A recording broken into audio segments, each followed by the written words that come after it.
I finally found out why the baking soda trick is going viral. Here's the simple explanation. A growing number of people online are talking about something surprisingly simple called the baking soda trick. Rather than being promoted as a diet, the baking soda trick is usually described as a small pre-meal routine. The concept is simple. Drink a warm baking soda mixture shortly before eating.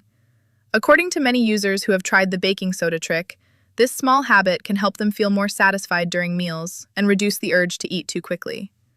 Some discussions in the nutrition space suggest this may be connected to how baking soda interacts with water when consumed. Still, the key message repeated by most sources is balance and moderation. The baking soda trick is not meant to replace meals, and people are encouraged to maintain normal eating habits, stay hydrated, and consult professionals if they have health concerns. Its simplicity and low-pressure approach are exactly why the baking soda trick continues to spread online and attract attention. If you're interested in learning how people are using the baking soda trick in their daily routine, you can find more details in the first comment below.